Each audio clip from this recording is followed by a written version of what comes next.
semuanya, selamat datang di Calling, podcastnya Tackling. Balik lagi bersama aku, Tiara Rinalva. So this is my second time ya sebenarnya as moderator. Dan aku willing lagi sebagai moderator karena pembicara kita hari ini gila sih guys, super keren banget. Jadi without any further ado ya, mari kita sambut teman-teman spesial kita, speaker-speaker keren kita. Mungkin salah satunya teman-teman keduanya pasti teman-teman udah tahu, tapi kita mulai dari alumni kita dulu kali ya. Jadi di sini kita kedatangan alumni kita Teknik Lingkungan Angkatan 19. Ada Uda Ai. Halo Uda. Halo. Gimana nih kabarnya Uda? Alhamdulillah baik. Baik ya, alhamdulillah. Mungkin udah boleh perkenalan diri dulu nggak sih ke sobat Teknik? Perkenalan apa ya? Iya semuanya deh. Ini aku podcast udah berapa kali, jadi kayak perkenalan. Aduh.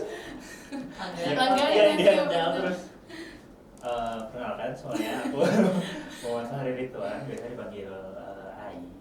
Tapi kalau di kerjaan panggilnya Fahri. Aku dari angkatan 19, alumni TLUN juga. Lagi gitu bang, apa kek? Apa ya? Ini mau di-spill, aku yang nyebutin nih spill-spillannya kayak kerjaannya atau apa yang baru apa gitu. Sekarang lagi pengangguran, tapi menunggu keberangkatan untuk studi lanjut S2. Iya guys, jadi udah ini merupakan awardee LPDPAS. Jadi baru banget dapat ya bang. Alhamdulillah, dan bakal berangkat kapan bang? Januari. Keren banget. Dan itu bisa jadi motivasi ya buat kita adik-adiknya gitu. Nah selain bang Ai ini ya, kita juga ada, aduh ini aku ngefans banget sih jujur. Jadi kayak ini kayak lumayan bahagia banget ya di moderator hari ini. Jadi pada hari ini kita kedatangan founder Gerai Pribumi guys, Gerai Prabumi ya, Kak Afifah Putri Adita. Halo Kak. Halo. Gimana kabarnya siang ini? Baik banget. Alhamdulillah. Afifah tuh dari kerjaan loh. Iya. Yang bela-belain di sini. Iya Kak. Iya. Oh my God. Iya kan? Betul. Hari-hari. Kak Afifah yang super sibuk mau nih nyempetin diri buat podcast kita, kayak bangga banget gak sih? Mungkin kakak boleh gak sih sapa dulu sobat Teklingnya, terus juga perkenalan juga gak sih Kak? Oke, halo teman-teman semuanya. Kenalin aku Afifah, founder dari Prabumi. Aku juga angkatan 2019. Iya, S2-nya. Oh. Ekonomi UNEN juga. Alumni juga. S2-nya Ekonomi UNAN, S1-nya Environmental Economics di Bogor. IPB. Wih, keren banget. Jadi masih masuk lah ya sama topik kita hari ini, masuk banget. Terus Gerai Prabumi guys, kayak wow gitu. Nah, seperti yang ada di judul ya, bahasan kita hari ini tuh bakal bahas soal sustainability sebenarnya. Tapi mungkin kita bakal ngomongin background kakak abang dulu nggak sih? Kayak aku penasaran nih, mungkin dari Kak Afifah dulu boleh cerita gitu kan, kayak mungkin dari background kakak dari kuliah mungkin sampai punya inisiat sekarang itu gimana, kepikiran mapping dirinya gitu. Oke. Jadi halo semuanya. Kembali lagi ya. Aduh. Sebenarnya thank you banget udah undang di podcast ini bareng teman-teman Tekling. Karena sebelumnya biasanya aku tuh diundang di podcast ekonomi kreatif. Jadi tuh kalau podcast lingkungan kayaknya belum terlalu banyak. Ini salah satunya. Sebelumnya tuh aku kuliah di Institut Pertanian Bogor, jurusan Environmental Economics, Resource and Environmental Economics sebenarnya. ASL, terus itu di tahun 2018 lulusnya. Terus aku ternyata nggak terlalu suka berkarir di ibu kota, jadi memutuskan untuk pulang ke Padang ya. Nah di masa pulang itu terus nyari mikir kayak mau ngapain ya di Padang, selain magang ataupun yang lain, aku nyari apa yang bisa aku kerjain sebagai anak lingkungan gitu. Terus ya biasalah anak-anak baru lulus terus suka olahraga di pantai waktu itu, terus ngeliat waduh banyak banget sampah ternyata. Maksudnya di tempat daerah yang dari tempat pariwisata itu banyak banget sampah kita. Terus kayaknya tuh sebagai anak lingkungan sayang banget kalau misalnya kita nggak manfaatin ilmu yang didapat. Akhirnya join organisasi, waktu itu join Sumber SDGs. Aku kepilih jadi ketua pilar bidang ekonomi yang kerjaannya kerjasama sama lingkungan. Jadi di situ kita bikin program bareng namanya tuh Gerai Prabumi. Sebenarnya Gerai Prabumi itu bukan nama toko awalnya. Jadi kayak gerakan aksi produk ramah bumi. Oh, nah gitu. itu awalnya itu nama program kolaborasi antara pilar ekonomi dan lingkungan. Covid happens, jadi kayak nggak bisa nih turun ke lapangan, tapi idenya udah ada, kita akhirnya bawa pitching ataupun diundang ke beberapa acara buat makin lama tuh makin matang lah idenya. Kayaknya kita butuh sesuatu wadah, maksudnya suatu hal yang bisa mewadahi ini pembahasan lingkungan gitu. Kenapa nggak kita coba buka toko aja gitu. Akhirnya udah kita buka toko di 2022 justru. Sebenarnya 2020 selama Covid itu kita fokus campaign tentang gaya hidup ramah lingkungan. Baru di tahun 2022 kita memutuskan untuk bikin toko di kaki, Gerai Prabumi. Gerai Prabumi itu tadinya mau jadi zero waste store. Udah sempat tuh setahun, panjang ya nggak apa ya. 2001 setelah setahun, tapi ternyata kita nemuin problem loh, orang-orang tuh belum tahu zero waste store itu apa gitu loh. Itu apa sih konsepnya? Ini konsep belanja yang aneh gitu kan, bawa wadah sendiri tuh ngapain, repot sekali gitu. Karena di Mina kan pengen buru-buru ya kalau belanja.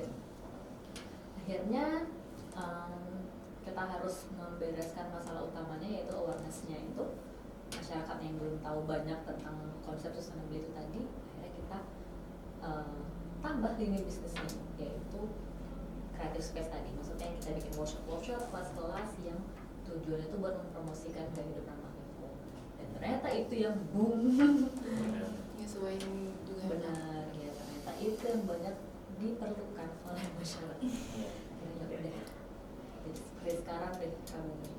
Iya, Prabumi ya. Tapi ini menarik sih, karena punya mindset initiative itu mahal sih menurut aku ya kan. Dan kakak punya itu, dan itu keren banget sih. Dan banyak hal yang mau aku tanyain sebenarnya. Tapi kayaknya aku juga penasaran sama Dai gitu. Kayak kalau Dai sendiri gimana sih sampai di tahap yang sekarang gitu ya? Gimana dulu mappingnya sejak kuliah ya paling dekat gitu? Kalau dibilang mapping sih aku kayak nggak terlalu mapping. Jadi pertama kali itu aku sebenarnya nggak ada niat pengen masuk TL. Aku itu dulu pengen masuknya ITS, teknik metalurgi material, karena aku suka chemistry dan bebatuan, jadi kayak aku mikir oke juga kalau masuk metalurgi material. Tapi turns out itu aku gagal di SNMPTN. Terus di UTBK ada beberapa gejolak yang yang mengharuskan aku jadinya kita ambil di UNAN TL.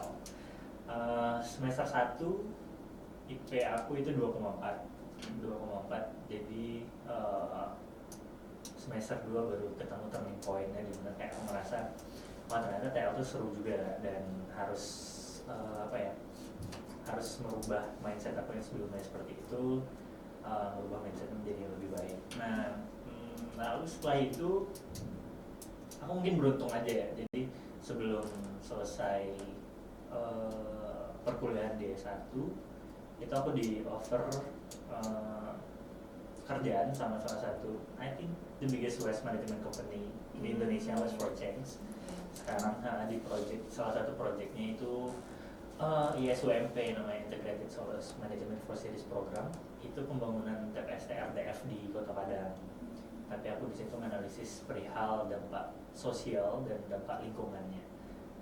Terus aku juga fokusnya di persampahan, circular economy, seperti itu. Lalu setelah itu aku pindah ke Bali, kerja di salah satu hospitality industry yang ada di Bali. Di situ juga perihal persampahan. Jadi kita mikir bikin suatu sistem gimana cara kita ngurangin sampah ke landfill dengan penerapan ya circular economy tadi, kayak reduce, reuse, recycle, terus ya kita kerjasama dengan berbagai stakeholder. Lalu setelah itu aku kerja di manufacturing company berkaitan dengan produksi tisu, pulp and paper industry. Di situ aku juga nemu ya belajar perbedaan industri itu ternyata perbedaan juga problemnya gitu. Terus setelah itu aku daftar LPDP yang reguler gagal.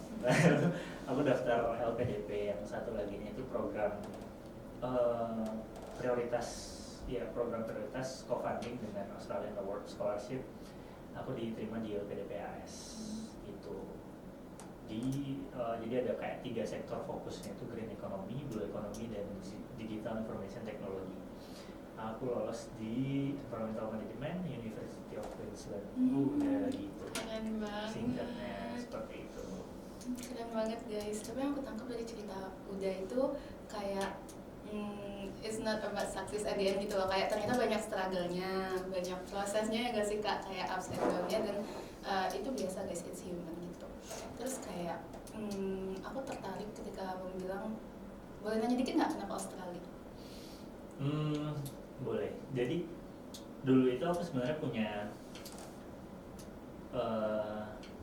aku ada list 3 univ yang memang aku pengen. Tapi itu semua ada latar belakang kenapa aku milih itu. Yang pertama itu aku put nomor 1 itu memang environmental management University of Queensland. Terus yang kedua aku Edinburgh. Di situ aku pengen ngambil sistem sustainability engineering. Lalu yang ketiga itu Wageningen. Karena itu terinspirasi dari atasan aku sebelumnya yang di Bali, dia juga tamatan dari situ, environmental science.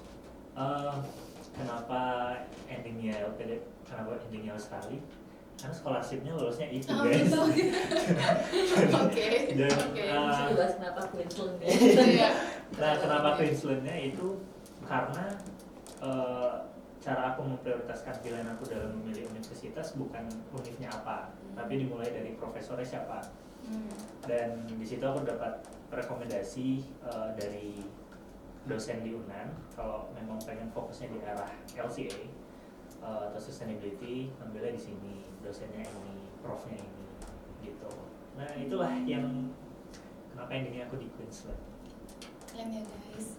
Kayak maksud akunnya itu mungkin ada kayak environmental reason gitu, kayak specifically maybe kayak. Terus juga aku oke, bahas terkait sustainability ya, balik lagi ya to the laptop. Menurut kakak abang, sustainability itu apa sih sebenarnya? Kan kalau orang tanya kayak tidak keberlanjutan gitu, oh ya SDGs mungkin yang orang tahu gitu, tapi sebenarnya itu apa gitu kak? Oke. Sustainability konsep itu sebenarnya gimana kita memanfaatin sumber daya yang ada sekarang tuh gampangnya biar bisa dipakai dengan umur yang sangat panjang gitu. Sesedikit mungkin mengekstraksi tapi bisa digunakan dan menghasilkan dengan umur yang sangat-sangat panjang. Kalau udah mungkin dari aku mungkin lebih kayak ke masa depan aja kali ya. Karena kan sustainable itu sendiri artinya berkelanjutan. Jadi gimana cara kita tetap yang kayak Kak Pipa bilang tadi, kita terus tetap tumbuh, tapi juga tetap harus memikirkan generasi yang di masa depan, seperti itu. I see. Terus keberlanjutan ya di masa depan gitu ya kak Bang. Kalau terkait bisnis Kak Pipa sendiri ya, Grab Prabumi itu kan sebenarnya inisiatifnya lebih ke apa ya, people behavior, dan itu masih masuk juga ya terkait sustainability-nya itu sendiri. Itu gimana sih kak? Boleh tolong dijelasin gitu nggak ke kita? Ya, jadi sebenarnya kan Grab Prabumi itu awalnya kita pengen jadi toko zero waste, di mana memang kita ingin mempermudah orang-orang untuk menjalankan gaya hidup ramah lingkungan tadi atau gaya hidup sustainable tadi. Kan kalau yang tadi aku sampaikan, gaya hidup sustainable itu kan gimana cara kita memanfaatkan sesedikit mungkin sumber daya tapi bisa bermanfaat panjang gitu kan. Nah di situ di Prabumi sendiri itu jadi konsep yang jadi garis besar, garis utamanya kita ngejalanin core bisnisnya berdasarkan nilai sustainability itu tadi gitu. Terus tadi apa pertanyaannya? Behavior. Behavior. Nah, Konsep. Nah jadi konsep behaviornya itu tadi yang ingin Prabumi capai itu sebenarnya gimana orang-orang tuh bisa lebih mindful dalam berkonsumsi gitu. Kita tuh nggak pengen juga ngerasa kurang atas konsumsi kita, tapi jangan sampai berlebihan. Pengennya tuh budaya mindful dalam konsumen itu terbentuk dari adanya Grab Prabumi, itu harapannya. Tapi ternyata yang di kondisi di kandang gimana kan? Kondisi sebenarnya orang Padang itu cukup berhemat sih. Kita cukup Pilih. ternyata ada positifnya. Ada positifnya. Jadi itu kan memang belanja itu kayak mikirnya lama ya, dan itu bagus, maksudnya mindful juga dalam berbelanja itu penting. Kayak kayak mikirin itu benar-benar perlu atau enggak. Kayak segampang kita beli baju aja, itu gimana caranya baju ini minimal 5 tahun dia bisa pakai gitu kan. Behavior seperti itu yang menjadi behavior yang menjadi salah itu sebenarnya ketika kita tuh sebenarnya nggak butuh-butuh amat baju sebanyak itu, tapi terus buat ngikutin tren, beli baju banyak-banyak, ujungnya terbuang, menambah volume di landfill gitu. Atau apalagi sekarang dengan ada sosial media kayak baju gue kayak itu aja nih gitu. Terus behavior seperti yang pengennya kita tuh adopt gitu. Tapi sulit. Iya, sulit. Aku pengen nanya juga challenge itu tadi sih Kak, karena kan Kakak jadinya mulai bisnis dengan sesuatu yang idealistis ya. Tapi it turns out kayak pasti ada momen-momen realistisnya juga. Senang. Iya. Jadi cerita sedikit sebenarnya. Mungkin tadi kita udah cerita ya gimana naifnya dulu juga nih. Tapi itu juga yang membawa ke problem sekarang. Jadi waktu lulus awal itu aku tuh ngelihat kalau misalnya masalah lingkungan itu sebenarnya permasalahan itu ada di behavior.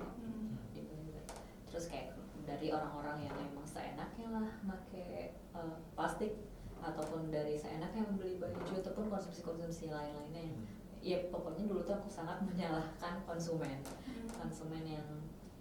yang bukan produsennya kan, bukan produsen tapi malah konsumennya. Karena aku mikirnya gini, kan supply demand ya, jadi ketika konsumennya tidak behave ya produsen kan mencari keuntungan aja. Maksudnya secara pola pikir ekonomi mereka pasti akan ngeproduksi terus untuk dapetin untung yang banyak. Jadi aku nyalahnya konsumen dulu.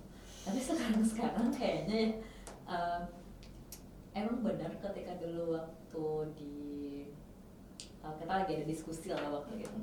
Di diskusi itu kayak aku tuh dibantah. Itu terlalu naif, terlalu ini nggak akan mungkin lah. Pokoknya dia ini tuh kayak ini nggak akan bertahan lama gitu.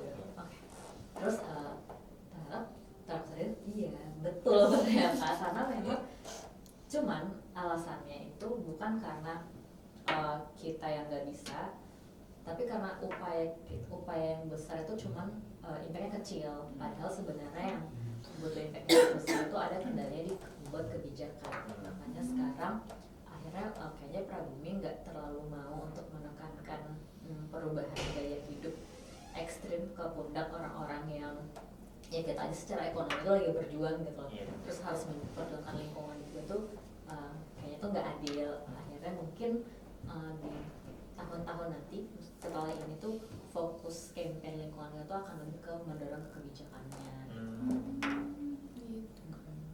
Itu lebih effortnya akan sebanding dengan apa yang didapatkan. Semoga, hopefully.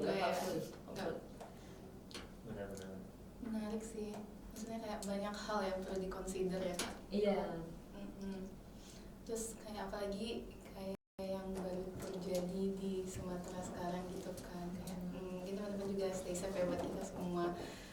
Itu bisa nggak sih Kak kita collaborating itu? Atau tanggapan Kakak Abang dulu deh, aku pengen tahu kayak dari Abang gimana ngelihat what happened in Sumatera now gitu.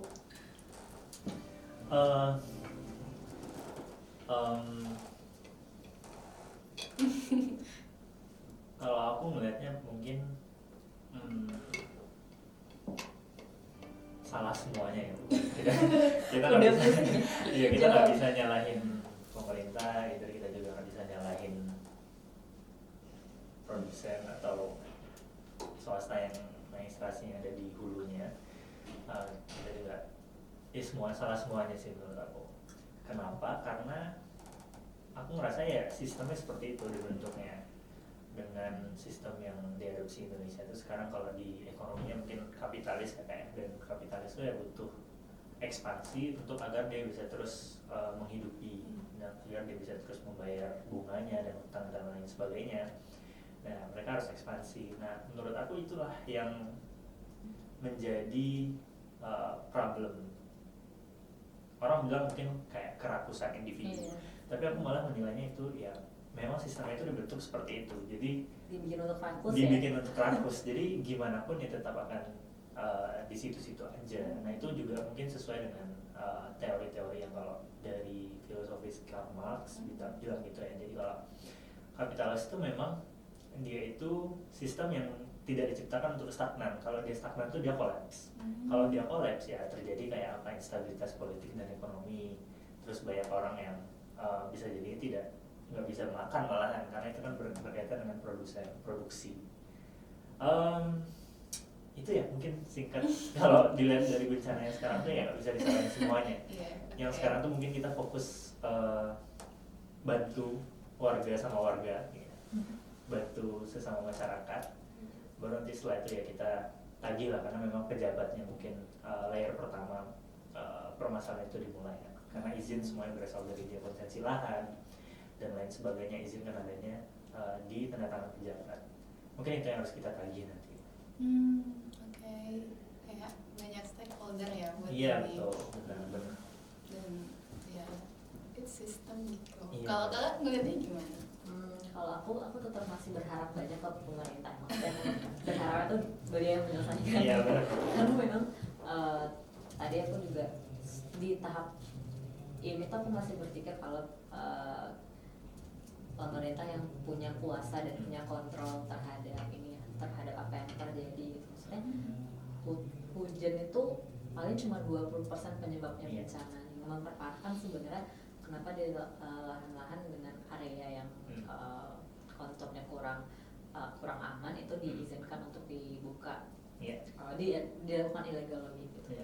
Terus di situ juga maksudnya, tapi di sisi lain mungkin juga kita tuh udah beda tahun ya, di saat orang-orang di dunia pertama, maksudnya negara-negara maju itu mereka melakukan ekstraksi, mereka di dulu banget ya waktu revolusi industri mereka ekstraksi, mereka juga melakukan revolusi industri dan ekonomi mereka tuh bagus, baik gitu kan.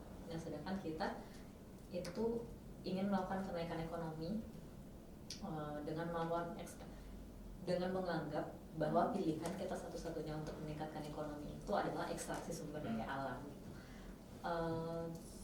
Itu juga yang ini ya dianggap tidak bijak juga dalam pemilihan kebijakan yang dipilih.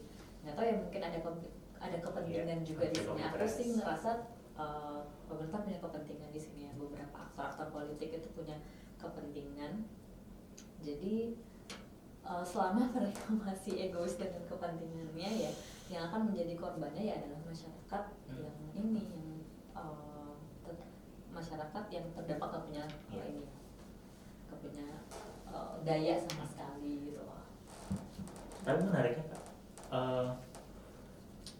itu menurut Kakak kekayaan sumber daya alam Indonesia itu anugerah atau malah itu kutukan? Anugerah atau malah kutukan? Yang bikin dia menjadi kutukan kan manusianya ya. Kalau kekayaan alamnya kan itu anugerah yang menjadi karena sistem carbon trading kita juga belum berlaku seadil-adilnya ya.